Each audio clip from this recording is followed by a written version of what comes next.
परेशानी से अब भी उम्मीद बाकी रह जाती है। क्या वाकई मुस्लिम पर्सनल लॉ बोर्ड अपने कॉल से पीछे हट गया है? आज इन्हीं तमाम बातों को हम समझने की कोशिश करेंगे, क्योंकि बहुत हसास मामला है। लेकिन एक बार सुप्रीम कोर्ट का फैसला आने के बाद लग रहा था कि यह तनाजा खत्म हो गया, लेकिन जिस तरह से all India Muslim personal law board ने कहा है कि वो इस पर नजरेसानी के लिए अपील दायर करेगा, कहीं ना कहीं बहस इस इशू पर फिर से छिड़ गई है। इसी पर हम बात करेंगे, लेकिन सबसे पहले यह रिपोर्ट देखिए।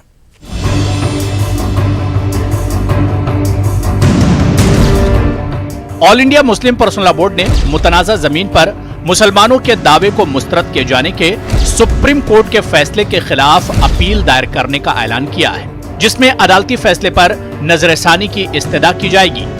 All India Muslim personal law board के रुकन कासिम रसूल इलियास ने कहा कि बाबरी मस्जिद केस से मुतालिक सुप्रीम कोर्ट के फैसले में बज़ाहिर कुछ पेचीदगियां हैं, जिसके बायस इस पर नजरसानी अपील दायर करने का फैसला किया गया है।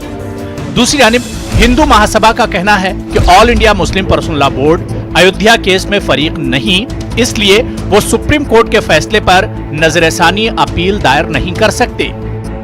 दूसरा बोर्ड जो है वो मुसलमानों की नुमाइंदगी करता है, और जो मुकदमा भी मुसलमानों की तरफ से दायर हुआ था, अकेले सुन्नी और बोर्ड की तरफ से दायर नहीं हुआ।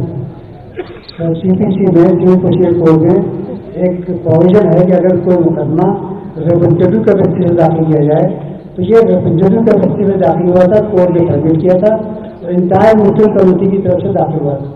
इसलिए इंटायर मुस्लिम कम्युनिटी को फैसला करने का अख्तियार है। मुस्लिम पर्सनल लॉ बोर्ड एक नुमाइंदा तंजीम है, इस पर सभी दीगर जमातें शामिल हैं, इसलिए फैसला किया गया। तजवीज़ के साथ क्या हमें 100% यकीन है कि जब हमें मस्जिद बावजूद कि ये तय कर दिया आप सुप्रीम कोर्ट ने कि जगह जहाँ मस्जिद है मंदिर को तोड़कर नहीं बनाई गई है, लेकिन मस्जिद हमें नहीं मिली, इसका मतलब ये है कि हमें मुकदमे के अंदर हमें हमारा हक नहीं दिया गया। तो हम यकीन करते हैं कि रिव्यू के अंदर भी हमें हमारा हक नहीं दिया जाएगा। इसके बावजूद चूँकि एक आखिरी चीज़ है, जमीयत उलमा हिंद रिव्यू के अंदर जाएगी। ये लोग जो जा रहे हैं ना, ये ओवैसी के एजेंट हैं, और इनके फ़ोनों की जांच हो कि इमरान खान से क्या इनकी बात हो रही है क्या। ये लोग ऐसे व्यक्ति हैं जो इमरान खान के एजेंट हैं या ओवैसी के एजेंट हैं, तो उनके कहने से ये लोग चल रहे हैं। तो इनकी जांच करा ली जाए पुलिस द्वारा कि क्या ये अगर बात हुई है तो ये इनके ऊपर देशद्रोह का मुकदमा कायम कर दिया जाए। All India Muslim personal law board के सुप्रीम कोर्ट के नजरसानी के फैसले पर मुसलमानों में मिला जुला रद्द-ए-अमल है। इस मुकदमे के एक अहम फरीक उत्तर प्रदेश सुन्नी वक्फ बोर्ड ने कहा है कि वो अपने मौकिफ पर कायम है और वो नजरसानी की अपील में शामिल नहीं होंगे। सुन्नी वक्फ बोर्ड के चेयरमैन जुफर फारूकी ने कहा कि फैसले से कबल मुस्लिम पर्सनल लॉ बोर्ड कह रहा था कि वो फैसले का एहतराम करेंगे, तो फिर वो क्यों नजरसानी के लिए जा रहे हैं। इस मुकदमे के एक दूसरे फरीक हाशिम अंसारी के बेटे इकबाल अंसारी ने कहा है कि वो भी नजरसानी की अपील के हक में नहीं है। सवाल यही उठता है कि नजरसानी की अपील से क्या मामला हल होगा, या बोर्ड के इस कदम को महज मुसलमानों को तसल्ली देने का कदम कहा जाए। Bureau report, news 18 Urdu. तो कहीं ना कहीं इस हसास मामले पर एक बार फिर से बहस छिड़ गई है। जिस तरह से all India Muslim personal law board ने या जमीयत उलमा हिंद ने कहा है कि इस पर नजरसानी की अपील दायर की जाएगी। कल लखनऊ में एक हंगामी meeting all India Muslim personal law board की हुई थी, और जो फैसला all India Muslim personal law board ने लिया है, जो कदम उठाने जा रहा है नजरसानी को लेकर, कहीं ना कहीं इस पर एक बार फिर से पूरे मुल्क में बहस छिड़ गई है। और जो इशू एक तरह से खत्म होता नजर आ रहा था, वो इशू एक बार फिर से कहीं ना कहीं जिंदा हो गया है। आखिर इसके क्या कुछ असरात होंगे, इसके कानूनी पहलू खासतौर से क्या कुछ होंगे, नजरसानी जिस तरह से all India Muslim personal law board उसकी अपील करेगा, क्या इसका फायदा कुछ होगा इस फैसले में, क्या इसके कुछ दुर्रस असरात भी होंगे, इसी पर हम बात करेंगे। बहुत खास मेहमान मेरे साथ प्राइम डिबेट में जुड़े हुए हैं। बहुत जल्दी अपने मेहमानों का आपसे तारुफ करा देता हूं। मेरे साथ सैयद कासिम रसूल इलियास साहब रुकन है all India Muslim personal law board के, मेरे साथ इस वक्त डिबेट में जुड़े हुए हैं। प्रज्ञा भूषण जी एडवोकेट हैं, सीनियर एडवोकेट हैं सुप्रीम कोर्ट की, वो भी जुड़ी हुई हैं और अक्सर हमारे साथ वो कानूनी पहलुओं पर बातचीत करने के लिए जुड़ती हैं। HS रावत साहब हिंदू धर्मगुरु हैं, आपसे भी इस इशू पर हम रिएक्शन लेंगे, जानना चाहेंगे। इनके अलावा अनीस दुर्रानी साहब सीनियर लीडर हैं कांग्रेस के, आप भी इस डिबेट का हिस्सा हैं। सैफ अब्बास नकवी साहब शिया आलिम दीन हैं, आप भी इस डिबेट का हिस्सा हैं, लखनऊ से जुड़े हुए हैं। इनके अलावा कमर अली साहब लीडर हैं बीजेपी के, वो भी लखनऊ से मेरे साथ इस डिबेट में जुड़े हुए हैं। अपने तमाम मेहमानों का बहुत इस्तकबाल और वेलकम है न्यूज़ 18 उर्दू में। सबसे पहले कासिम रसूल इलियास साहब, मैं आपके पास आना चाहूंगा और शुरुआत में वहीं से करूंगा। कासिम रसूल इलियास साहब, क्योंकि फैसला आने से पहले जितनी बार आप मेरे साथ डिबेट में जुड़े या all India Muslim personal law board के जितने मेंबर इस डिबेट का हिस्सा रहे, सबने यही कहा कि जो फैसला होगा उसका एहतराम किया जाएगा, फैसला कबूल किया जाएगा।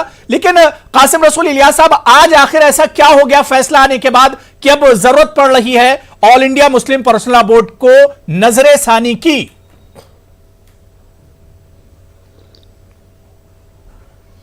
देखिए अबू हुरैरा साहब, हमने ये बात वाजे की थी, हमेशा ये बात कही थी और आपने अपने डिबेट उठाकर देख लिया तो मैंने यही कहा था, जो फाइनल जुडिशल वर्डिक्ट होगा उसको हम कबूल करेंगे।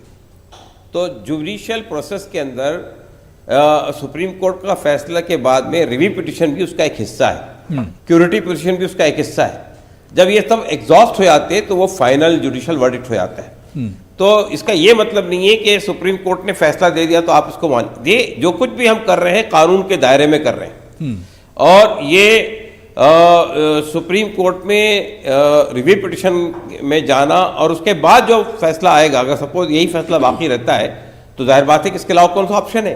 जुडिशरी जो है, सुप्रीम कोर्ट हमारे मुल्क की जो है वो फाइनल जुडिशरी है, उसका आखिरी और हतमी फैसला आ जाने के बाद में आपके पास इसके अलावा कोई चारा नहीं होता है कि आप उस फैसले को माने। तो ये कहना कि हमने अपने जो बात हमने कही थी उससे हमने वापस ले लिया है, ये बात गलत है। हमने ये कहा था कि जो भी फाइनल जुडिशल वर्डिक्ट होगा उसको हम मानेंगे और फाइनल जुडिशल वर्डिक्ट का मतलब यही है कि इसमें जो और प्रोसेस और ऑप्शन बाकी है उसको एग्जॉस्ट करने के बाद अगर यही फैसला बरकरार रहता है या कोई और फैसला हो जाता है, वो फैसला हमारे लिए काबिल कबूल होगा। नहीं, लेकिन कासिम रसूल इलियास साहब, एक तरफ तो आप फैसले का एहतराम भी कर रहे हैं, दूसरी तरफ कह रहे हैं कि मुतमईन नहीं हैं। मतलब अब आगे जो ऑप्शंस बचे हुए हैं उसके बाद फिर आप सवाल उठा सकते हैं।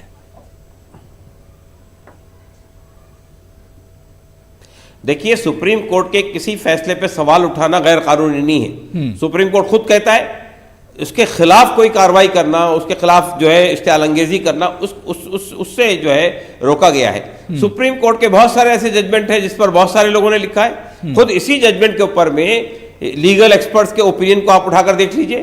जस्टिस गंगुली ने कहा है, फैजान मुस्तफा ने कहा है, और हिंदू तंजीमें या बीजेपी या इसके अलावा वीएचपी या आरएसएस जो हिंदू तंजीमें, वो कह रहे हैं कि मुस्लिम फरीक जो है, Muslim all India Muslim personal law board, कहीं ना कहीं जो उसने जबान दी थी, जो बार बार उसने वादा किया था कि जो फैसला होगा वो सर आंखों पर होगा, कहीं ना कहीं उससे पलट गए मुसलमान।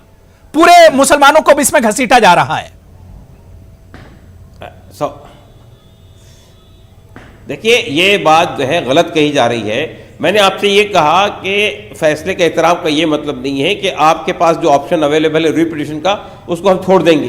भाई देखिए, ये जो कुछ भी हम कर रहे हैं सब लीगल तरीके से कर रहे हैं। हम कोई सड़कों पर नहीं आ रहे हैं, कोई जुलूस नहीं निकाल रहे हैं, कोई रैली नहीं निकाल रहे हैं, कानूनी कार्रवाई कर रहे हैं। कानूनी कार्रवाई में ये चीज बाकी रह गई है रिव्यू पिटिशन की, उसको हम एग्जॉस्ट करना चाहते हैं। तो उसमें कौन सी खराबी बात है? उसमें क्या खराबी बात है? हम कहां प्रोलॉन्ग कर रहे हैं केस को? हम कानूनी लड़ाई लड़ रहे हैं, सड़क पर नहीं आ रहे हैं हम लोग। ठीक है, मैं एचएस रावत साहब आपके पास आना चाहूंगा। रावत साहब, जिस दिन से ये फैसला आया और उसके बाद क्योंकि फैसले के फौरन बाद एक तरह से इशारा दे दिया था all India Muslim personal law board ने, या मुसलमानों के कई बड़े ऑर्गेनाइजेशन थे, उनकी एक तरह से रजामंदी थी कि इस पर रिव्यू पिटीशन देना चाहिए, नजरसानी की अपील दायर की जानी चाहिए। और जिस तरह से कासिम रसूल इलियास साहब कह रहे हैं कि इसमें क्योंकि अभी ऑप्शन रावत साहब बाकी हैं, इसमें लीगल ऑप्शन अभी बचे हुए हैं, वो कोर्ट का एहतराम कर रहे हैं, कोर्ट उनके लिए मोहतरम है, उसका पूरा रिस्पेक्ट है, लेकिन जो ऑप्शन दस्तूर ने दिए हैं, संविधान ने जो ऑप्शन दिए हैं वो अभी बाकी हैं और उसी पर कहीं ना कहीं एक तरह से all India Muslim personal law board आगे बढ़ रहा है। अबू हुरैरा साहब, इलियास साहब पहले भी हमारे साथ डिबेटों में बैठे हैं, विद्वान आदमी हैं और पर्सनल लॉ बोर्ड में सभी विद्वान आदमी हैं और इनका राइट बनता है कि सुप्रीम कोर्ट में जो कानून है उसके तहत ये जा सकते हैं। लेकिन अगर ये ना जाते तो मुझे लगता है कि हिंदू मुसलमान का भाईचारा बहुत अच्छा रहता, क्योंकि डिबेटों में हर बार ये कह चुके थे कि जो सुप्रीम कोर्ट का फैसला होगा हम उसको मानेंगे। अब ये एक मैसेज गलत जा रहा है पूरे मुसलमानों के अंदर ओवैसी साहब कहते हैं मुझे मरी मस्जिद चाहिए, वो भी पर्सनल लॉ बोर्ड के मेंबर हैं, और जब लगातार वो ये बोलते थे कि कोर्ट का जो फैसला होगा मैं मानेगा, और अब वही चिल्ला चिल्ला के मुसलमानों को भड़का रहे हैं। अब यहां पर रसूल साहब भी, इलियास साहब बैठे हुए, इन्होंने भी बार बार ये कहा था जो सुप्रीम कोर्ट का फैसला होगा, जब मुसलमानों की सर्वोच्च संस्था के बड़े बड़े नुमाइंदे, धर्मगुरु, नेता अगर अपनी जुबान से पलटते हैं तो एक गलत मैसेज जा रहा पूरे वर्ल्ड के अंदर। या तो टीवी डिबेटों के अंदर ये बोलते नहीं, मैंने तो पहले भी कहा था कि अगर फैसला हमारे फेवर में आता है तो मैं सरकार के पास जाऊंगा, मैं फैसले को नहीं मानने वाला।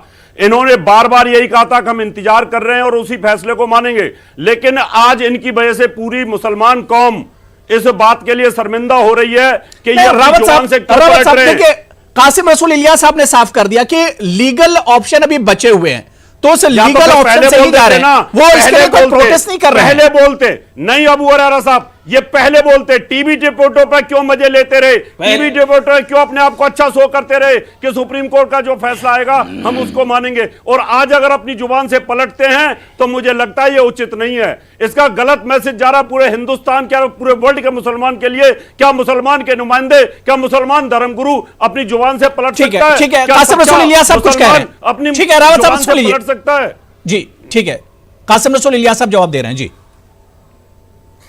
देखिए रावत साहब, मैंने शुरू डिबेट में ये बात कही थी, हमने ये बात कही थी कि फाइनल जुडिशियल वर्डिक्ट हमारे लिए एक्सेप्टेबल होगा। ये बात कही। फाइनल जुडिशियल वर्डिक्ट का मतलब क्या होता है? फाइनल जुडिशियल मतलब ये कि उसके बाद कोई ऑप्शन बाकी ना रह जाए, आप जैसे मर्जी पलट लो।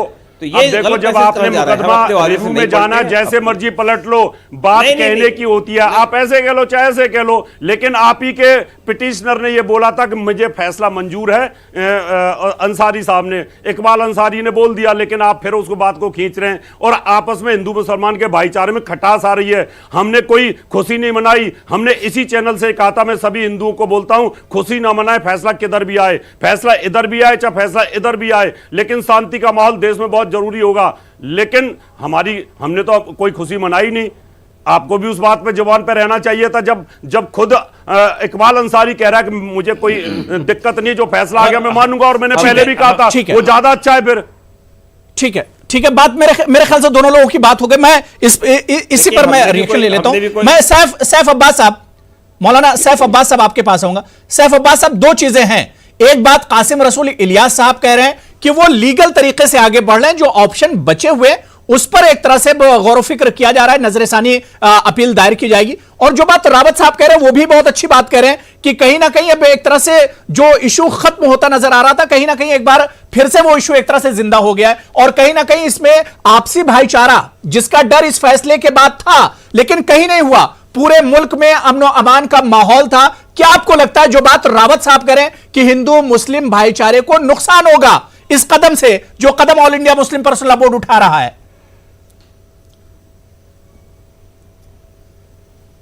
बिस्मिल्लाहिर्रहमानिर्रहीम। देखिए, जो कासिम रसूल साहब ने बात कही है मैं बिल्कुल उससे मुत्तफिक हूँ, वो उनका हक है और वो रिव्यू पिटीशन में जा सकते हैं। लेकिन जो रावत साहब बात कह रहे हैं मैं उनसे भी 100% मुत्तफिक हूँ। उन्होंने भी बड़ी अच्छी बात कही है। ये जब फैसला आने वाला था तो मुल्क के अंदर ये माहौल बन गया था कि आलू जल्दी जल्दी खरीदा जा रहा था और घर गृहस्थी भरी जा रही थी कि कौन सी कयामत आ जाएगी कल और कितने दिन का कर्फ्यू लग जाएगा, कितना झगड़ा हो जाएगा। लेकिन मैं ये समझता हूं कि कहीं पे भी एक मक्खी तक नहीं मरी। इतना बड़ा फैसला आया और इसको बहुत अच्छे से कबूल किया गया।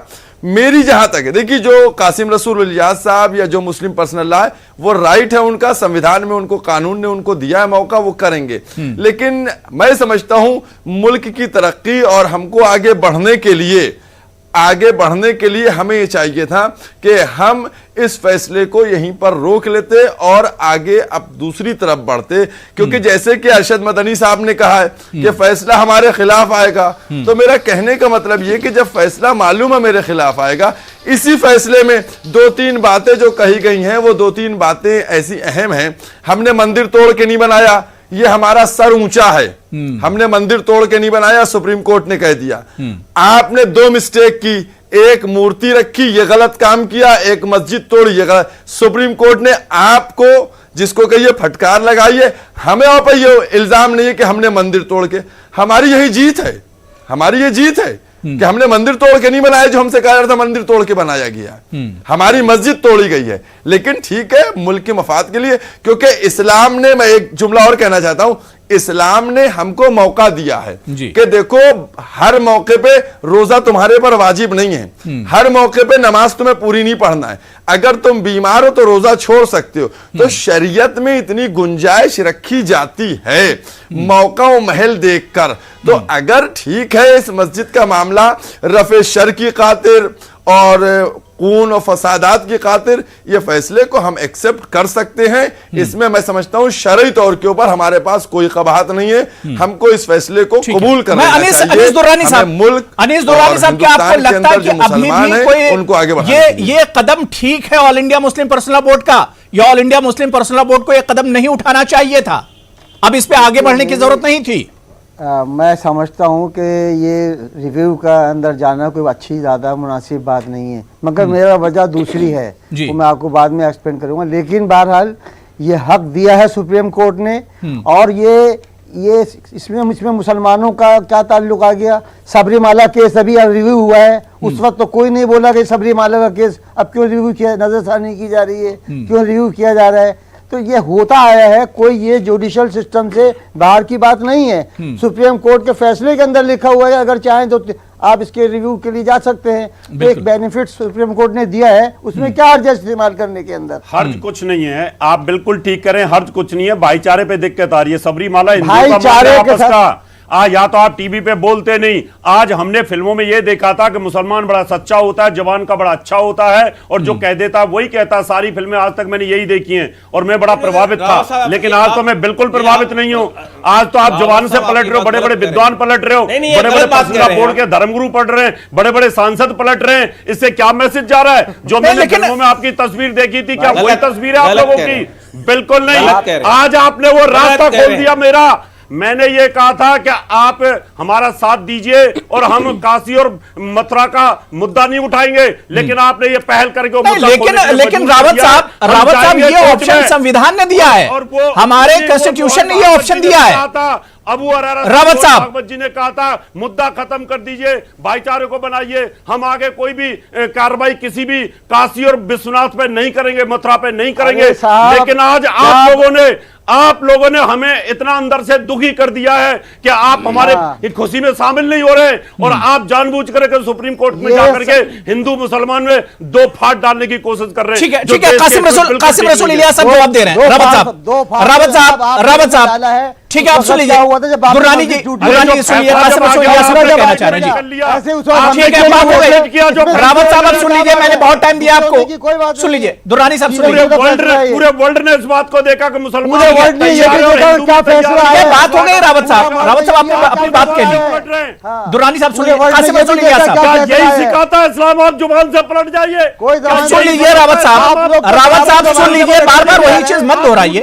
कासिम रसूल इलियास साहब अंदर आप कहते हैं कि साहब वो हम ठीक है, दुर्रानी साहब बात हो गई, रावत साहब बात हो गई, कासिम रसूल इलियास साहब जी ये देखिए, पहले कोर्ट, आप सुप्रीम कोर्ट में वज़ीर आलम पूरी दुनिया आपका देता है, आप गलत रास्ते पे जा रहे हैं, गलत बात नहीं जा रहे हैं।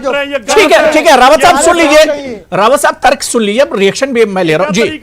कासिम रसूल इलियास साहब, चोरी और सीनाजोरी तो साहब आप लोग कर रहे हो, पलटते हो और हमारे ऊपर आरोप चोरी और सीनाजोरी कर रहे हो आप लोग। कासिम रसूल, मैं रावत साहब देखिए, रावत साहब जिस सीनाजोरी की आप बात कर रहे हैं, वो सीनाजोरी 92 में आपको नहीं दिखी थी क्या? आप भी मान रहे हैं जिस पर सुप्रीम कोर्ट ने खुद कहा है कि जबरन वहां पर गिराया गया था। अब इस तरह की बात मत कीजिए। कासिम रसूल इलियास साहब जवाब दे रहे हैं, सुन लीजिए जी। देखिए अबू हरेरा साहब, असल में बाज लोग ये समझते हैं कि चीखो पुकार करने से हक बात को दबाया जा सकता है। ये बिल्कुल गलत तरीका है। रावत साहब, ये तो दुनिया आपको देख रही ना, आप क्या कर रहे हैं तमाशा यहाँ पर, आप बात दूसरे फरीक की बात सुन नहीं रहे। देखिए, बात सिंपल सी ये है कि मैंने आपके इस्लाम और पठान और जितना समझा फिल्मों के माध्यम से, मैं समझता था कि वाकई मुसलमान सच्चा होता है, लेकिन आज जब मेरे साथ बीत रही है तो मुझे लग रहा है कि आप लोग अपनी जबान से पलट करके इस्लाम को बदनाम कर रहे हो। पूरा पर्सनल लॉ बोर्ड, मैं चिल्ला नहीं रहा, मैं अपनी बात और अपना दर्द आपके सामने रखा। अब मेरी बात सुन लीजिए। पहली बात, अरे तो आप रख चुके हैं ना भाई, आप दूसरे की बात भी सुन लीजिए। आप देखिए, पहली बात तो ये है कि मैं आपसे अभी भी कह रहा हूं, आप मेरे तमाम डिबेट उठा कर देखिए, मैंने हमेशा ये कहा कि जो फाइनल जुडिशियल वर्डिक्ट होगा उसको हम मानेंगे। ये फाइनल जुडिशियल वर्डिक्ट नहीं है। रिव्यू पिटिशन के बाद और क्यूरेटिव पिटिशन के बाद जो फाइनल जुडिशियल वर्डिक्ट होगा, अबू हुरैरा साहब इन क्लिपों को नोट कर लेना, अबू हुरैरा साहब इन क्लिपों को नोट कर लेना, ये क्लिप काट के रख लेना इलियास साहब की कि जो फाइनल वर्डिक्ट होगा मानेंगे, और अगर नहीं माना तो ये क्लिप बार बार आपको दिखानी होगी। नहीं, बिल्कुल बिल्कुल। अब वो कासिम रसूल इलियास साहब रावत साहब कह रहे हैं कि अब फाइनल, क्योंकि रिव्यू पिटिशन जो होगा वही फाइनल होगा, और ये हमारे संविधान के हिसाब से रावत साहब, ये कोई जबरदस्ती उसमें नहीं हो रही है, ये संविधान में हक दिया गया है, तो देखिए कॉन्स्टिट्यूशन में हक दिया गया है। जी अबू हुरैरा साहब, जी इलियास साहब, अबू हुरैरा साहब, जी अबू हुरैरा साहब, एक बात और मैं कहना चाहता हूं, इसलिए कि राव साहब पता नहीं कल क्या कहेंगे। मैंने ये कहा कि किसी फैसले को तस्लीम करना और किसी फैसले को सही समझना, दोनों में फर्क होता है। यानी हम ये कहेंगे कि हमने ये फैसला मान लिया का मतलब सुप्रीम कोर्ट ने अगर ये कह दिया तो उसके अलावा हमारे पास कोई ऑप्शन बाकी नहीं बचा। लेकिन इसका ये मतलब हरगिज भी नहीं होगा कि हम उस फैसले को हक बजानी भी समझेंगे, उस फैसले को इंसाफ में मबनी भी समझेंगे। सुप्रीम कोर्ट के ऐसे बहुत से फैसले हैं जो इंसाफ में मबनी नहीं है, जिसपे बहुत क्रिटिसिज्म हुआ है। इस फैसले में भी क्रिटिसिज्म हो रहा है, और हमने नहीं किया, मुसलमानों से ज्यादा दूसरे लोगों ने किया है, लीगल एक्सपर्ट्स ने किया है। एक बात तो ये समझ लीजिए। दूसरी बात ये कि देखिए, अभी आपने जो साबरीमाला का एक फैसला हुआ, साबरीमाला के फैसले पर वहां के लोगों ने किस तरह रिएक्ट किया है आपको मालूम है। हम पर तो ये इल्जाम है कि हमने शाहबानू केस नहीं माना और ये किया और वो किया। साबरीमाला वाले में के केस में जो कुछ हो रहा है कई सालों से, सामने कहा था अब वो वहां पर महिलाओं को प्रवेश करना चाहिए। मैंने अबू हुरैरा साहब को ही कहा था, अगर वहां की लोकल जनता नहीं मान रही है, वहां प्रशासन का काम है। मैंने टीवी पे डिबेट में कहा था कि मैं चाहता हूं सुप्रीम कोर्ट का जो फैसला आया वो इंप्लीमेंट होना चाहिए। बिल्कुल, एक तो वहां की पब्लिक नहीं मान रही और रावत साहब सरकार भी नहीं मान रही है। जब यह फैसला आया था उस वक्त अमित शाह जी का बयान आप सुनिए, उन्होंने क्या कुछ कहा था। तो इस तरह से नाराजगी तो हो सकती है, लेकिन संविधान के दायरे में रहकर अगर कोई चीज की जाए तो मेरे ख्याल से वो गलत नहीं है। ठीक है, मैं कमर साहब आपके पास आना चाहूंगा। कमर अली साहब, जब संविधान के दायरे में रहकर एक काम all India Muslim personal law board इस पर रिव्यू पिटीशन चाह रहा है, नजर सानी की अपील दायर करने का उसने फैसला किया है, तो इसमें आखिर गलत क्या है कमर अली साहब? अबू हुरैरा जी, इस मुल्क का मुसलमान हो चाहे हिंदू हो, सब अमन और चैन चाहते हैं, और उसका उन्होंने सबूत दिया है अमन और चैन का। बिल्कुल, कोई भी किसी ने गमी नहीं मनाई, किसी ने खुशी नहीं मनाई। अगर आप इस चीज़ को देखें कि कितना अमन चैन बरकरार रहा है इस मुल्क में, भाई ने भाई को गले लगाया, एक दूसरे को मुबारकबाद दी, एक दूसरे के संयम से एक दूसरे का सम्मान किया। सही। तो जो हमारे रहबर हैं, वो चाहे हिंदू हों चाहे मुसलमान हों, जो भी धर्मगुरु हैं, जब उन्होंने आके एक पब्लिक प्लेटफॉर्म पे कहा कि हम सुप्रीम कोर्ट के आदेश को मानेंगे, वो मेरी सर आंखों पे होगा। बड़ी बड़ी मीटिंगें हुई, मदरसा कमेटी बनी, उसने भी सामने बात कही कि हम आपकी बात को नहीं मानते हैं और हम मदरसा कमेटी को भी बात नहीं मानते। उन्होंने नहीं मानी सुप्रीम कोर्ट के आदेश को। एक तरह से देखा, जो कमेटी गठित की गई थी, जो कि आप जानते थे कि मीडिया में वो सारी बातें नहीं आ पाई, लेकिन जब सुप्रीम कोर्ट में अपनी रिपोर्ट सबमिट करी गई तो उसमें क्लियर चीज़ हो गई कि इन लोग बात को नहीं मान रहे हैं, जो सुप्रीम कोर्ट का फैसला होगा वो मान होगा। तो आप चौड़े होकर कल ये टीवी चैनलों पर कहते थे, अपनी बोर्ड की मीटिंगों में कहते थे कि हम सुप्रीम कोर्ट का फैसला मानेंगे। जब आपने सुप्रीम कोर्ट के फैसले को मान लिया, इस मुल्क की आवाम ने मान लिया इस फैसले को, आप बताइए किसी ने भी अगर पटाखा दगाया तो हमारे कानून ने उसको बंद किया, हमने उसकी जमानत नहीं हो पाई। अबू हुरैरा भाई, कोई आदमी के कहीं कोई शिकायत मिली, सोशल मीडिया पे हुई, हमने उसके खिलाफ कानूनी कार्रवाई की। हमारी हुकूमत ने बेहतर तरीके से काम लिया और अमन और चैन बरकरार रहा। कुछ लोग अगर चाहते हैं कि अमन चैन बरकरार ना रहे, ये गलत है मुझे, क्योंकि अमन चैन हमारा जिम्मेदारी, हमारी सरकार की अमन चैन को बरकरार रखना। तो हमारी गुजारिश यही रहती है कि हम सरकार चला रहे हैं, हमने आपकी बातों को समझा, हमने आपकी बातों को हमेशा तवज्जो दी, कोई भी धर्मगुरु क्यों ना हो, उनका सम्मान हमारी सरकार ने, माननीय प्रधानमंत्री जी ने आपने देखा इलेक्शन से पहले कहा। कमर अली साहब, all India Muslim personal law board यही कह रहा है कि फैसला उन्हें एक तरह से उसका एहतराम करते हैं, उसका पूरा रिस्पेक्ट है। सुप्रीम कोर्ट का, हमारे मुल्क की जुडिशरी, उसका पूरा रिस्पेक्ट है, लेकिन कुछ खामियां रह गई, कुछ चीजें सुप्रीम कोर्ट ने ऐसी बताई जिस पर आगे नजरसानी की जा सकती है, और वो ऑप्शन भी दिया है, हमारे संविधान ने ही ऑप्शन दिया है जिस पर आगे बढ़ना चाह रहे हैं। जी, अबू हुरैरा भाई, कानून की जानकार लोग बैठे हैं आपके चैनल के ऊपर। हम लोग तो एक पार्टी के कार्यकर्ता हैं, हम लोग का काम है अमन चैन को बरकरार रखना। लेकिन जब आपको पार्टी ही नहीं माना सुप्रीम कोर्ट ने, मेरी बात पूरी हो जाए थोड़ा सा, मुझे लगता है मैंने सबकी बात खामोशी सुना है। जब आपको सुप्रीम कोर्ट ने पार्टी ही नहीं माना है तो किस बात की आप शिकायत करेंगे? अबू हुरैरा भाई, ये बात देखिए होना चाहिए, मुझे लगता है जब आपको पार्टी सुप्रीम कोर्ट ने नहीं माना, जब पार्टी ही आप नहीं है तो कौम को गुमराह क्यों करना चाह रहे हैं? ये थोड़ा सा बड़ा इसका जवाब कासिम रसूल इलियास साहब दे रहे हैं। मैं रावत साहब का सवाल भी अब ले लेता हूं, कासिम रसूल इलियास साहब से। कमर अली साहब आपका सवाल भी लेता हूं। नहीं होती है कासिम रसूल इलियास साहब, कासिम रसूल इलियास साहब, मैं कासिम रसूल इलियास साहब, मैं प्रज्ञा भूषण जी बस आपके पास आ रहा हूं, बहुत देर से आप वेट कर रही हैं। कासिम रसूल इलियास साहब, मैं 30 सेकंड दूंगा। दो सवाल यहां पर उठ रहे हैं। एक तो इस फैसले के बाद लग रहा था कि यह तनाजा यहीं पर एक तरह से खत्म हो गया, लेकिन रिव्यू पिटीशन की बात ने या इस चर्चा ने कहीं ना कहीं एक तरह से इस इशू को पूरा जिंदा करके रखा है। और जो बात रावत साहब कह रहे हैं या कमर अली साहब जो बात कह रहे हैं लगातार, कि कहीं ना कहीं हिंदू मुसलमान जो आपसी भाईचारा और इत्तेहाद, तो उससे नुकसान होगा। मैं इसका जवाब चाह रहा हूं बस, कासिम रसूल इलियास साहब। देखिए, एक बात समझ लीजिए आप, समाज में अमन सुकून अदल से कायम होता है, इंसाफ से कायम होता है। इंसाफ के बगैर कोई अदल सुकून नहीं हो सकता है।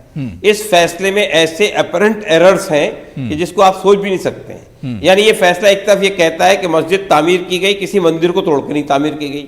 ये फैसला ये कहता है कि 1885 से 1949 तक वहां नमाज पढ़ी जाती थी। ये फैसला ये कहता है कि 1949 में जो अंदर लिया के बुत रखे गए वो क्रिमिनल एक्ट है, वो गलत है, असंवैधानिक है। ये फैसला ये कहता है कि जो बाबरी मस्जिद तोड़ी गई 6 दिसंबर को वो असंवैधानिक है। इसके बाद एक ऐसी पार्टी को जो कहीं से भी इसमें 1989 से पहले, 1989 से पहले इसमें आई नहीं थी, उसको उठा के ये दे देता है। उसके बाद एक बात और देखिए, इसके अंदर में हमारे सुप्रीम कोर्ट में एक बात तय है कि मुसलमानों को जो 5 एकड़ जमीन दी गई है वो 142 के इख्तियार के तहत दी गई है।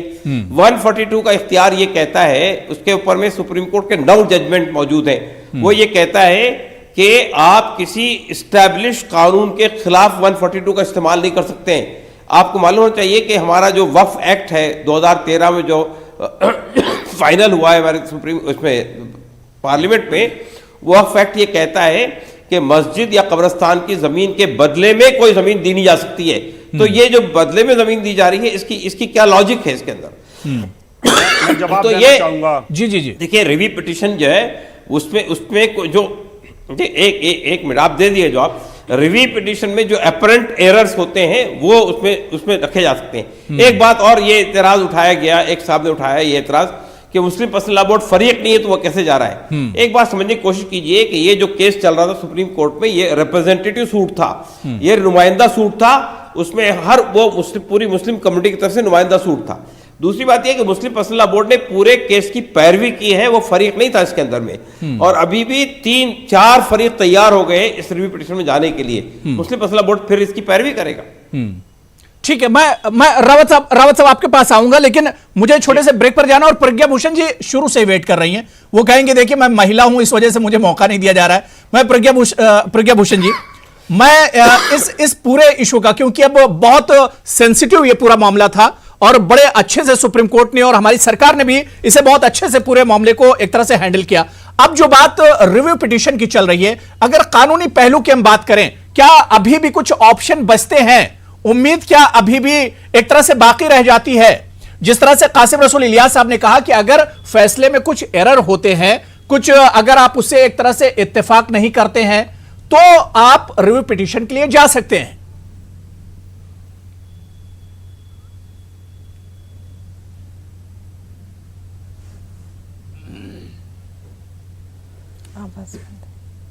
प्रज्ञा भूषण जी, आप तक मेरी आवाज आ रही है?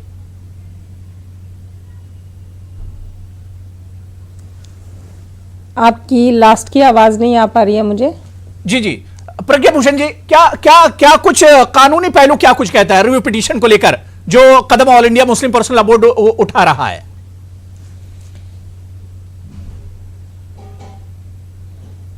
जी अबू, इस पर्टिकुलर केस में देखिए, पहली चीज की ये क्लियर हो जाना चाहिए all India Muslim personal law board के भी सामने। शायद वो अब तक ये नहीं समझ पा रहे हैं कि ये एक टाइटल सूट था, जमीन का मसला था। जिस तरह से अभी कासिम साहब कह रहे थे कि उसमें कुछ प्रूफ्स आए हैं जिसके बेसिस पे वो रिव्यू पिटिशन में जाना चाहते हैं कि वहां पे नमाज पढ़ी जाती थी और ये सारी चीजें। तो देखिए, जब लैंड का मसला होता है, सपोज कीजिए मेरी जमीन है गांव में और वहां पे किसी और ने कब्जा करके अपनी भैंसें बांध दी, तो वो जजमेंट के ऑब्जर्वेशन में तो आएगा कि वो दूसरे वाले की भी भैंस वहां बंधी हुई थी। डजंट मीन कि वो वाला लैंड उसे मिल जाएगा क्योंकि उसकी भैंस बंधी हुई थी। लैंड जिसका होगा उसी को मिलेगा। दूसरी चीज की जो ये कासिम साहब अभी कह रहे थे कि इसमें जो बदले में जमीन दी गई उसका क्या लॉजिक बनता है, तो यहाँ पे अगेन मैं आपको बताना चाहूंगी कि ये राम मंदिर या बाबरी मस्जिद के लिए डिस्प्यूट नहीं चल रहा था सुप्रीम कोर्ट में, ये डिस्प्यूट लैंड राइट्स के लिए चल रहा था और इसलिए उस लैंड के बदले में सुन्नी वक्फ बोर्ड को दूसरी लैंड दी गई है 5 एकड़ की। यहाँ पे जो लैंड राइट के लिए लड़ रहा था वो सुन्नी वक्फ बोर्ड था, जो कि इस जजमेंट से तारुफ रखता है और जो कि मानता है कि ये जजमेंट ठीक है और वो रिव्यू पिटिशन में नहीं जाना चाहता है। तो मुझे नहीं लगता कि बहुत ज्यादा स्टैंड करता है ये review petition all India Muslim personal law board के फेवर में। इनफैक्ट मुझे लगता है कहीं ना कहीं all India Muslim personal law board को भी ये पूरा यकीन है कि उनके फेवर में ये स्टैंड नहीं करता, इसलिए वो कई जगह स्टेटमेंट दे रहे हैं कि ऑल्दो ये हमारे फेवर में जजमेंट नहीं आएगा, हमें 100% श्योरिटी है कि हम हार जाएंगे, लेकिन फिर भी हम रिव्यू पिटिशन में जाएंगे। तो मुझे लगता है कि ये रिव्यू पिटिशन में जाना इनका एक शायद अच्छी बात है, क्योंकि अगर थोड़ा सा कोई शक और शुबा बचा हुआ है कि ये जजमेंट गलत हुआ या इसमें कोई कमी रह गई, तो वो शक भी दूर हो जाना चाहिए ताकि आगे कोई मसला ही ना रह जाए लड़ाई का। तो जैसा कि एच.एस. रावत साहब कह रहे थे कि भाई इनको रिव्यू पिटिशन में जाना ही नहीं चाहिए, वो भाईचारे के खिलाफ है। मुझे तो ऐसा लगता है कि रिव्यू पिटिशन में जाने के बाद, क्योंकि थोड़ा बहुत अगर किसी ना किसी के जहन में थोड़ा शक और शुबा बचा, जाहिर सी बात है अगर शक और शुबा है तो वो भी एक तरह से क्लियर हो जाएगा, ये मामला बिल्कुल एक तरह से साफ हो जाएगा। जो थोड़ी सी गुंजाइश शक और शुबे की रह जाती है वो भी एक तरह से खत्म हो जाएगी। बहुत अच्छी बात आपने प्रज्ञा भूषण जी कही। छोटा सा मुझे कमर्शियल ब्रेक लेना है, मैं रावत जी ब्रेक के बाद आ रहा हूं आपसे। कई कासिम रसूल इलियास साहब और प्रज्ञा भूषण जी जो कह रही हैं इस पर आपका रिएक्शन लेना। छोटे से ब्रेक के बाद आएंगे, लेकिन सवाल फिर वही उठ रहा है कि जिस तरह से all India Muslim personal law board ने इस इशू को उठाया है, इस पर एक नई बहस जरूर कहीं ना कहीं छिड़ गई है। छोटे से ब्रेक के बाद इसी इशू पर आ रहे हैं।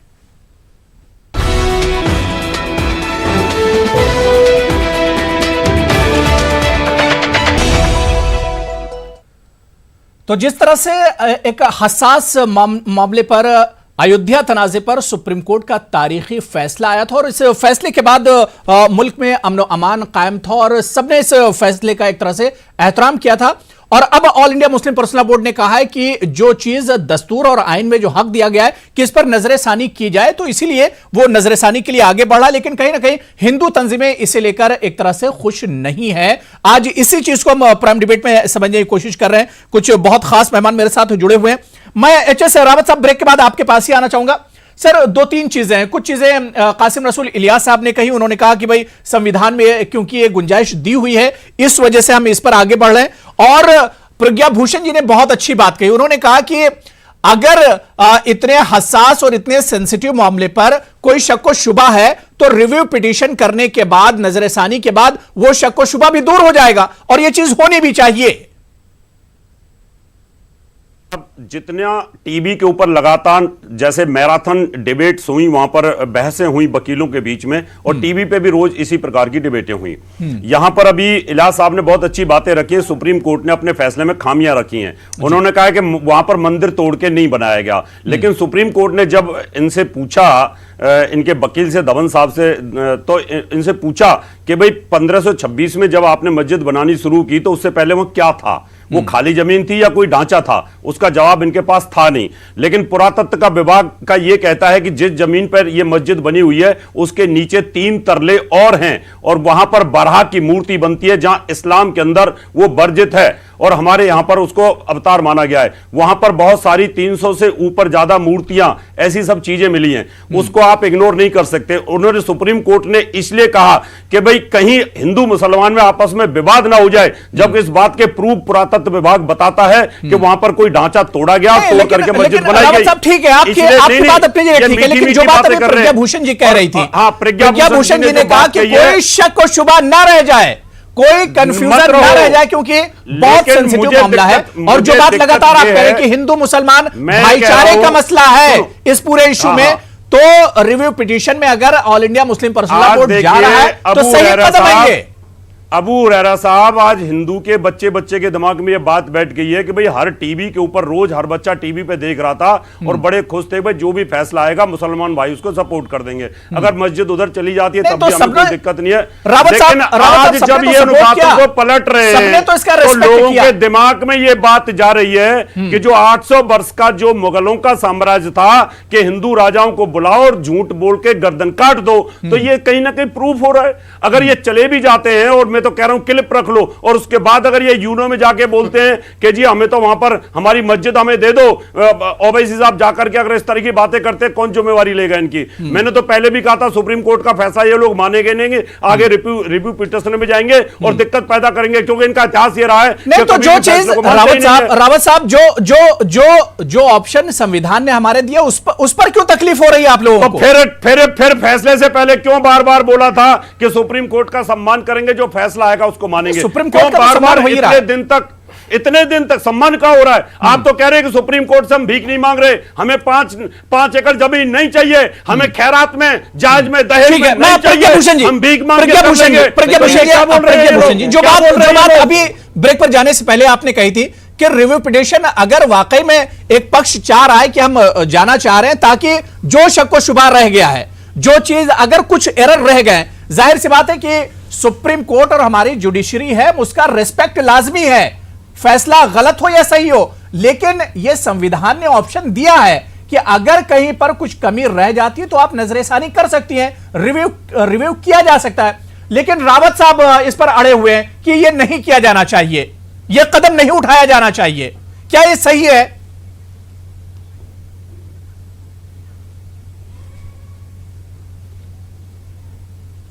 प्रज्ञा भूषण जी,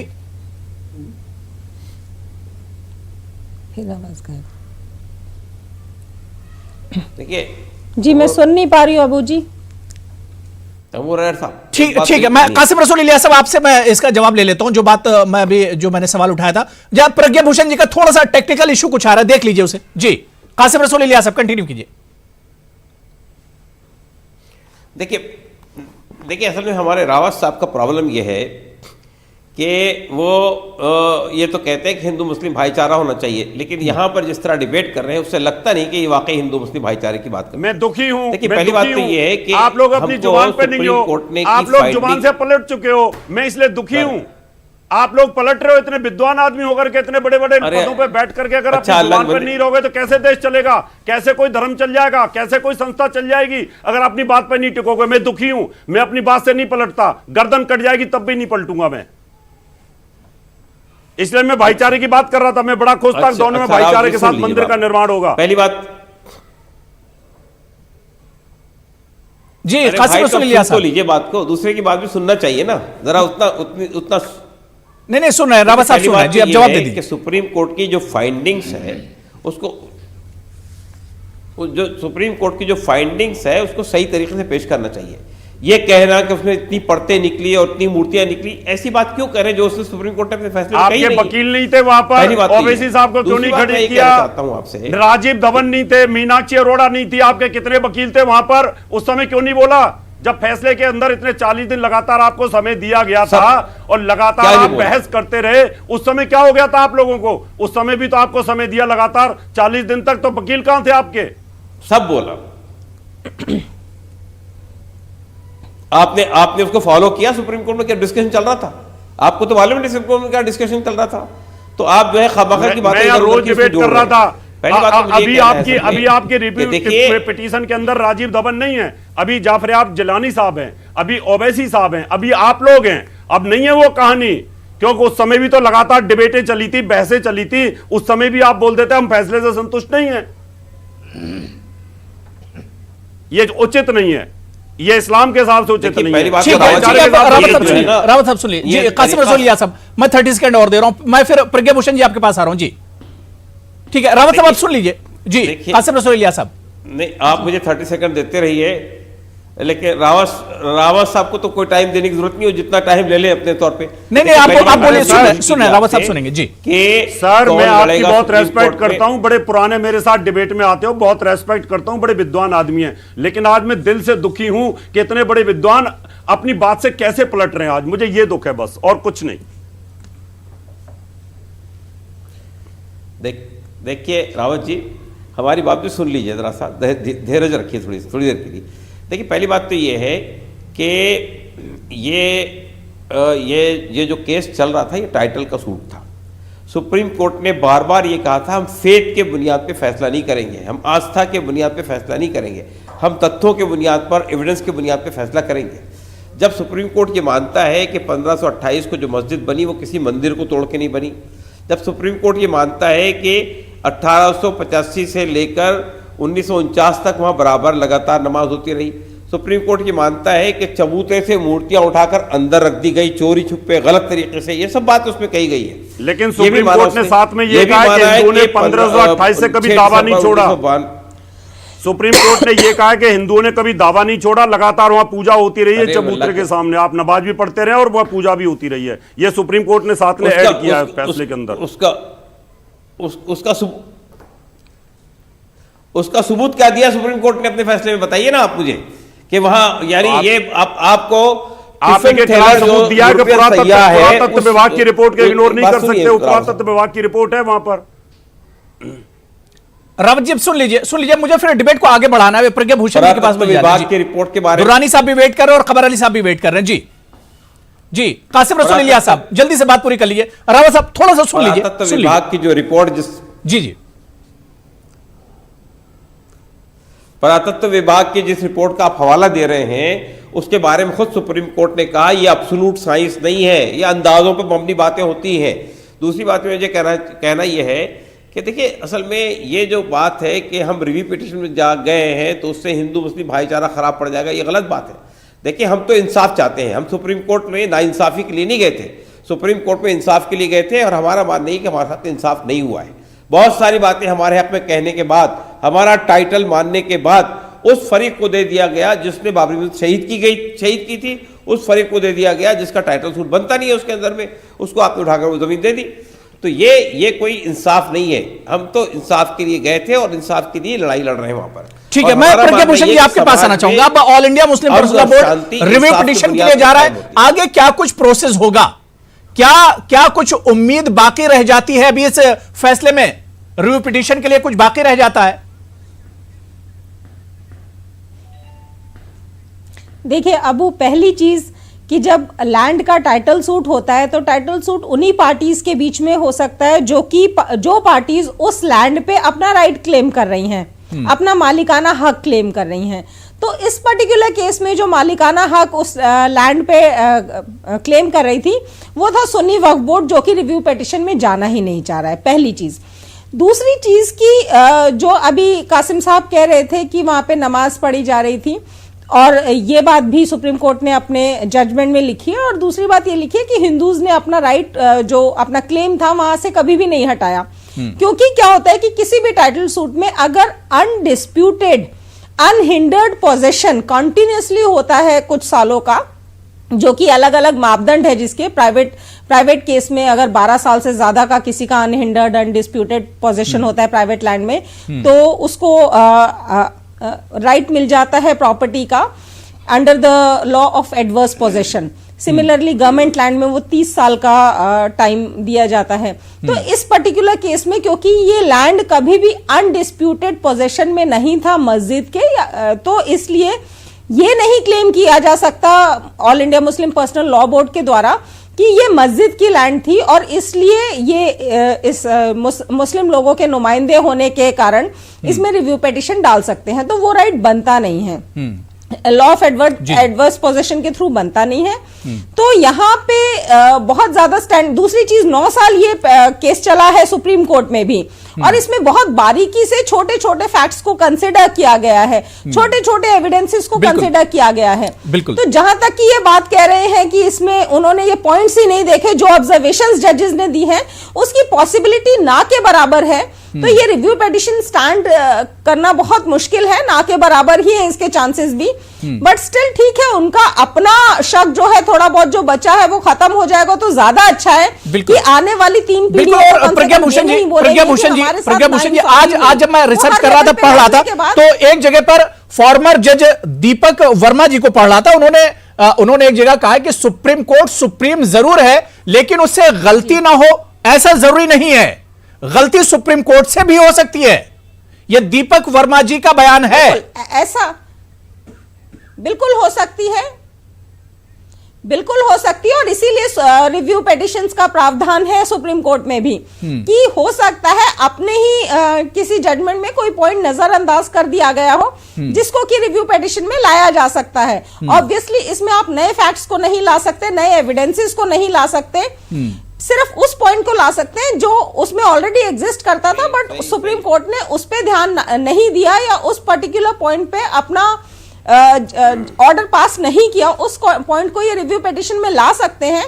बट क्योंकि ये केस इतना लंबा चला है और प्रॉपर इसकी इतने सालों तक हियरिंग चली है, डे टू डे हियरिंग भी चली है, तो ये बहुत ही चांसेस माइन्यूटेस्ट है कि कोई ऐसा पॉइंट हो जो छूट गया हो, मेजर पॉइंट, और जिसकी वजह से मैं दुर्रानी साहब आपके पास आ रहा हूं। दुर्रानी साहब, जो बात प्रज्ञा भूषण जी ने कही है या जिस तरह से all India Muslim personal law board इस इशू को लेकर जा रहा है, उससे कुछ शक है, उसे लग रहा है कि उनके साथ मुकम्मल इंसाफ नहीं हुआ, तो जो शक है वो शक दूर हो जाए, इसके लिए रिव्यू पिटीशन एक तरह से दाखिल की जाएगी।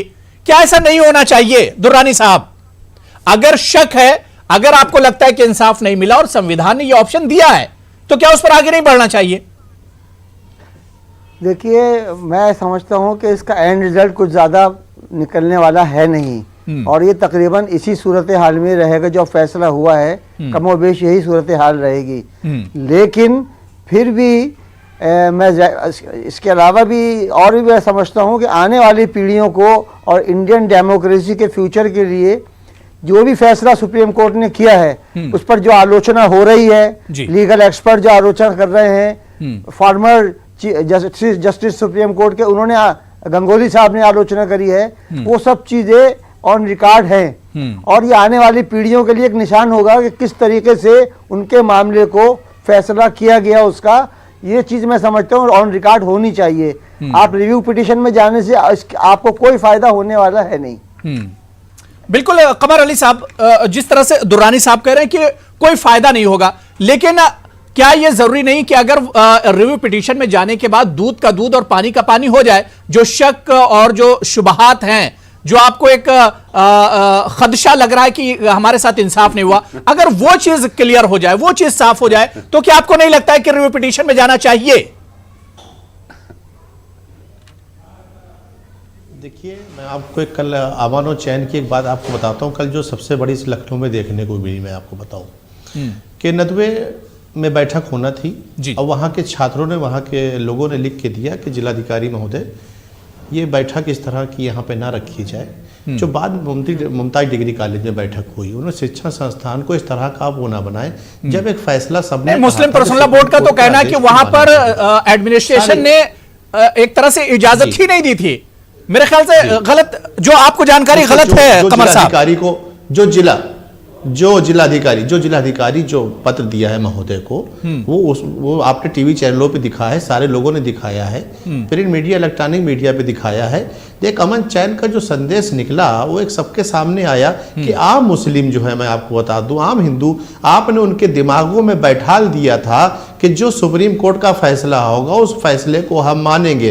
वही आवाम आज की तारीख में निकल के आ रही है कि इस तरह की बैठक नहीं होना चाहिए, इस तरह की कोई ऐसी बात नहीं होना चाहिए जिससे हम जो एक भाईचारा बना के लाए हैं, अमन चैन बरकरार करके लाए हैं, और आम आदमी बात कर रहे हैं। ठीक है, नहीं, आप मेरी बात को गलत कैसे साबित करेंगे? आप कैसे साबित करेंगे जब जिलाधिकारी महोदय को एक पत्र दिया गया है? कासिम रसूल इलियास साहब वहां पर थे, साबित नहीं होती।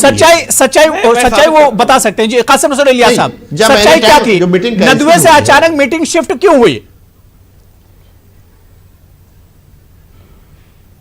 देखिए, एक रात पहले वहां पर पुलिस के अधिकारी आए थे, प्रशासन के लोग आए थे और उन्होंने ये कहा कि लखनऊ में 144 सेक्शन लगा हुआ है, दफा लगी हुई है, इसलिए आप यहां मीटिंग नहीं कर सकते। देखिए, उन्होंने जो बात कही मैं आपके सामने रख रहा हूं। हमारे लोगों ने कहा कि देखिए 144 सड़क पे लगती है, पब्लिक प्लेसेस पे लगती है, किसी कैंपस के अंदर नहीं लगती। ये हमारा कैंपस है, यहाँ हम मीटिंग कर सकते हैं, इस पर कोई रुकावट नहीं है कानूनी। लेकिन देखिए, उन्होंने नदवा पे दबाव डाला तो फिर हमने उसको वहां से शिफ्ट करके एक दूसरे एजुकेशन इंस्टीट्यूशन में ले गए, मुमताज कॉलेज में। दबाव कोई नहीं, देखिए कासिम भाई, दबाव कोई नहीं, वहां का लेटर है, नहीं कर सकते। उसके अलावा दूसरे एजुकेशन में थी। सुनिए, ठीक है, मेरे ख्याल से इस बहस में नहीं जाना चाहिए, मेरे ख्याल से इस बहस में नहीं जाना चाहिए। मैं रावत साहब आपके पास आ रहा हूं। रावत साहब, जब ये एक उम्मीद all India Muslim personal law board को है या मुसलमानों के कुछ हिस्से को है, क्योंकि मुसलमान भी इस पर बटे हुए हैं, रिव्यू पिटीशन को लेकर मुसलमान भी कहीं ना कहीं बटे हुए हैं, मुसलमानों में भी मिला जुला रद्द-ए-अमल आ रहा है। रावत साहब, मेरा सवाल सिर्फ ये कि अगर रिव्यू पिटीशन में जाने से जो एक शक है, जो एक खदशा है, एक जो शुबा है, अगर वो दूर हो जाता है तो मेरे ख्याल से इसमें कोई परेशानी नहीं होनी चाहिए हिंदू भाइयों को। अबू हुरैरा साहब, शक का इलाज तो लुकमान हकीम के पास भी नहीं था। शक के बावजूद भी यही बोलेंगे कि सुप्रीम कोर्ट ने फिर हिंदुओं के साथ वो कर दिया है, भाईचारा निभा दिया है, ऐसा फिर बोलेंगे। वहां पर मुसलमान वकील था, वहां पर सारे जज थे और वहां सब 5 जजों की बेंच ने एक तरफा यानी 5-0 से अगर कोई फैसला दिया है तो दूध का दूध, पानी का पानी तो वहां हो चुका था। और अब मान लेना चाहिए था। मुझे ज्यादा बड़े बड़े धर्मगुरुओं ने टीवी के ऊपर, फरंगी महली साहब चाहे जितने भी थे, सब ने यही कहा था, मदनी साहब चाहे वो और उधर बहुत सब ने यही कहा था कि जो फैसला होगा वो अच्छा रहेगा और भाईचारे पे निभाए जाएंगे। लेकिन जो पर्सनल लॉ बोर्ड जो अब ये काम कर रहा है ना, ये ना इस्लाम के लिए ठीक है, ना मुसलमानों के लिए ठीक है, ना हिंदू भाईचारे के लिए ठीक है। हमारे अंदर जो खुशी थी उसमें भी कहीं ना कहीं एक कील ठोकते हुए नजर आ रहे हैं। मुझे लगता है इनको नहीं जाना चाहिए और आपस में भाईचारे में फिर एक मिलकर रहना चाहिए। नहीं तो ये वो रास्ता खोल रहे हैं जिसके हम लिए तैयार थे कि राम मंदिर बनने के बाद हम काशी और मथुरा का मुद्दा नहीं उठाएंगे, और ये मोहन भागवत जी ने भी बोल दिया था। लेकिन अब मजबूर करेंगे, जब सुप्रीम कोर्ट इस बेस पर हमें फैसला दे सकता है तो हम आगे चले जाएंगे और फिर ये विवाद लगातार खड़ा रहेगा। से इतना क्यों घबराए हुए हैं? क्यों जा रहे हैं? देखिए, भूषण जी ने कहा इस पर कुछ होने नहीं जा रहा। दुर्रानी साहब ने वही बात कही, इस पे घबराने की जरूरत क्या है? संविधान ने जब ऑप्शन दिया है रावत साहब, तो इस पे घबराने की जरूरत नहीं है। प्रज्ञा भूषण जी जुबान से क्यों पलट रहे हैं? ठीक है, प्रज्ञा भूषण जी, प्रज्ञा भूषण जी, अब आखिर इसका रिजल्ट क्या होगा? जिस तरह से दुर्रानी साहब ने कहा कि इसका कुछ होने नहीं जा रहा है, दूसरी तरफ कासिम रसूल इलियास साहब या all India Muslim personal law board भी कह रहा है कि उन्हें एक तरह से इंसाफ नहीं मिला है और जो एरर्स हैं, जो खदशात हैं, उसे लेकर वो एक तरह से रिव्यू पिटीशन दे रहे हैं। रिजल्ट इसका क्या होगा? आगे क्या कुछ हो सकता है इसमें? प्रज्ञा भूषण जी, रसूल साहब ने ये सिखाया था, देखिए जवान को मत पलटो। ये अब वो वैसे तो रिजल्ट तो अल्टीमेटली ऑनरेबल सुप्रीम कोर्ट ही बेहतर बता सकता है और सुप्रीम कोर्ट ही बताएगा। लेकिन जहां तक मैं अपना लीगल माइंड अप्लाई कर पा रही हूं और जहां तक मैं एनालाइज कर पा रही हूं, मुझे लगता है कि ये रिव्यू पिटीशन स्टैंड करने वाली नहीं है, क्योंकि ऐसा कोई ग्राउंड इसमें मेजर बचा नहीं है जिसके बेसिस पे ये इसमें रिव्यू पिटीशन में कुछ नई चीज ला सके या कोई ऐसा फैक्ट ला सके जो कि कंसिडर ही नहीं हुआ है सुप्रीम कोर्ट के द्वारा। बहुत ही डिटेल जजमेंट है जिसमें सुप्रीम कोर्ट ने हर पहलू को बड़े डिटेल में समझा भी है, समझाया भी है और आगे डिटेल में उसको एक्सप्रेस भी किया हुआ है। तो ये रिव्यू पिटीशन स्टैंड होने वाली नहीं है। बाकी ठीक है, सबकी गलतफहमी दूर हो जाएगी, इसलिए रिव्यू पिटीशन को जाने देना चाहिए, मेरा यही मानना है। बिल्कुल, कासिम रसूल इलियास साहब, गलतफहमी दूर हो जाएगी, इससे इस वजह से जाना चाहिए और all India Muslim personal law board सिर्फ इसीलिए जा ही रहा है कि जो कमियां या एरर्स अगर हैं तो उस पर कोर्ट एक बार फिर से नजरसानी करे और यह अपील भी यहां से होनी चाहिए कि इस पे हिंदू मुसलमान या आपसी जो भाईचारा है उस पे किसी तरह का खलल नहीं पड़ना चाहिए। जो हमने आज से कई दिन पहले, जिस दिन यह तारीखी फैसला आ रहा था, जो माहौल उसके बाद हमने देखा था, वही माहौल एक तरह से बरकरार रहेगा। कासिम रसूल इलियास साहब,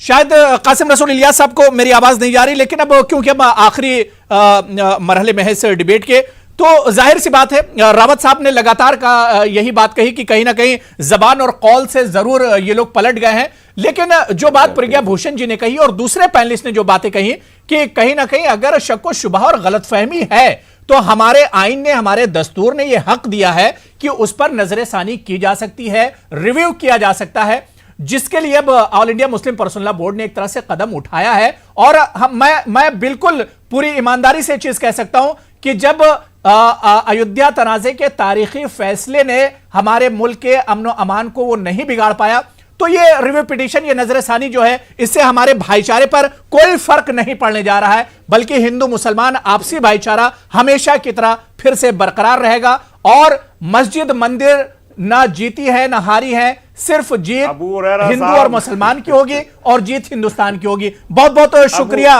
रावत साहब, कासिम रसूल इलियास साहब, प्रज्ञा भूषण जी, अनीस दुर्रानी जी, सैफ अब्बास साहब भी चलेगा, उनका भी बहुत शुक्रिया, और कमर अली साहब आपका भी बहुत बहुत शुक्रिया प्राइम डिबेट में सभी का जुड़ने के लिए और कीमती वक्त देने के लिए। आदाब।